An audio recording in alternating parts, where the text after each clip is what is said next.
Hello everyone, welcome to YouTube channel. आज हम study करेंगे कुछ एमसीक्यूज़ की कि कुछ रीजंस की वजह से मैं आप लोगों के लिए वीडियो नहीं बना पाई थी, लेकिन इसको हम फिर से कंटिन्यू कर रहे हैं। जैसे कि आप लोगों का एग्ज़ाम आने वाला है, तो अभी हम कुछ क्वेश्चंस को डिस्कस कर लेते हैं। तो आइए शुरू कर लेते हैं। फर्स्ट है हमारा क्वेश्चन नंबर एक, syndrome in which individual pretends to have various medical problems in order to get attention from health practitioners is often referred as. एक ऐसा सिंड्रोम जिसमें कि कोई इंडिविजुअल है, उसको बहुत सारी मेडिकल प्रॉब्लम हो जाती है और वो इस वजह से होती है कि वो दूसरों को जो है अपने हेल्थ को लेके अटेंशन को गेन कर सके। तो इसका जो राइट आंसर है वो क्या है? चार ऑप्शंस दिए हुए हैं इसके अंदर: मुंचनसन सिंड्रोम, हाइपोकॉन्ड्रोसिस, सोमेटोफॉर्म डिसऑर्डर और सेवन डिसऑर्डर। तो इसका जो राइट आंसर है वो है हमारा फर्स्ट, जिसको कि हमने हाईलाइट भी कर दिया है, आप देख सकते हैं। नेक्स्ट हमारा क्वेश्चन है question number second, what happens when a neuron get strong stimulation. क्या होता है कि जब एक न्यूरॉन जो होता है उसको स्ट्रॉन्ग स्टिमुलेशन मिलता है। फर्स्ट जो ऑप्शन है, causes the neurons to fire repeatedly.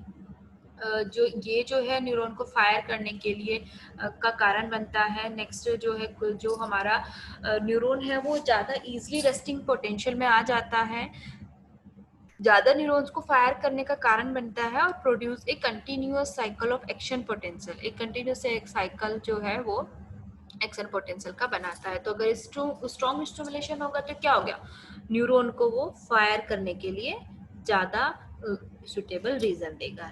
Third है हमारा, the tendency for people born in winter to have a slightly greater probability of developing schizophrenia than people born at other times of the year. जो लोग winter में पैदा होते हैं उनमें schizophrenia के डेवलप होने की टेंडेंसी जो होती है वो किसी और टाइम पे पैदा होने वालों से ज़्यादा होती है। तो इस चीज़ को आप हमेशा याद रखिए कि ये जो है ट्रू है। उसके बाद हमारा जो आता है option number fourth, who among the following gave the notion that abnormal behavior stem at least in part from the influence of natural forces like moon and star। तो ये जो स्टेटमेंट दिया है वो दिया है हमारा थॉम्स वाइनी ने। तो आप इसको भी नोट कर लीजिए क्योंकि टू द पॉइंट आंसर है और एबनॉर्मल से रिलेटेड है, और क्योंकि आपके सिलेबस में एबनॉर्मल भी आता है तो आपको इसकी तरह के क्वेश्चंस को सॉल्व करना आना चाहिए। नेक्स्ट है हमारा एक filling the blank type question दिया हुआ है, death is caused due to change in genetic structure of chromosome 7। Chromosome 7 में जेनेटिक स्ट्रक्चर के चेंज होने का जो होता है, सॉरी, क्रोमोसोम 7 की वजह से जो जेनेटिक स्ट्रक्चर चेंज होता है उसको हम क्या बोलते हैं? तो ये हमारा हो जाता है विलियम सिंड्रोम। नेक्स्ट है, the best item in terms of comparison of variability is the item whose index of difficulty is. तो ये आपका एक बहुत ही इम्पोर्टेंट क्वेश्चन है जो कि आपका हो जाता है आइटम डिफिकल्टी से रिलेटेड या आइटम एनालिसिस से रिलेटेड भी इसको हम बोल सकते हैं। तो इसका आंसर क्या है, एक 0.5 इसका आंसर हो जाता है, क्योंकि जो 0.5 है ये वो टेंडेंसी है जहाँ पे जो 0.5% लोग हैं उन्होंने इसको सॉल्व किया होता है, जो 50% जो लोग हैं इसको सॉल्व कर पाते हैं। तो ये किसी भी टेस्ट को बनाने के लिए एक रिलायबल और सबसे ज़्यादा बेस्ट मेथड होता है।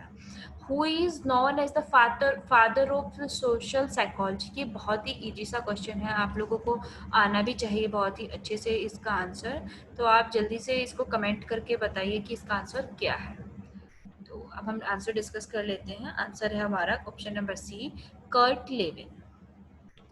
अब हम चलते हैं अपने नेक्स्ट क्वेश्चन की ओर, जो कि हमारा क्वेश्चन नंबर 8 है कि कुछ फॉलोइंग डिसऑर्डर्स दी हुई हैं इन्होंने और कुछ करेक्ट सीक्वेंस दिए हुए हैं इन्होंने डिप्रेशन को डेवलप करने के लिए। तो उसको जो है हमें एक अरेंज करना है किसी करेक्ट सीक्वेंस के अंदर। तो आइए हम उनको देख लेते हैं कि वो कौन कौन से हैं।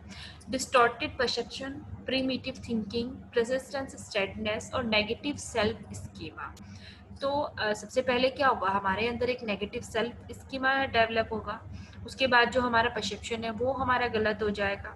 उसके बाद हमारी जो थिंकिंग है वो प्रिमिटिव होनी हो जाएगी और सबसे लास्ट में हमारे अंदर सैडनेस आनी शुरू हो जाएगी। तो ये कॉम्बिनेशन हमें कहाँ देखने को मिलता है? ऑप्शन नंबर सी के अंदर। तो इसलिए हमारा जो आंसर है वो हमारा हो जाता है option number C. Next question की तरफ हम बढ़ते हैं। हमारा नेक्स्ट क्वेश्चन है कि जो लाइफ एक्सपेक्टेंसी है पीपल्स की डाउन सिंड्रोम को लेके वो कौन से ईयर्स में आनी शुरू होती है? तो इसका आंसर है, क्योंकि ये भी टू द पॉइंट क्वेश्चन हम कह सकते हैं, 40 ईयर्स इसका आंसर है। इसको भी आप नोट कर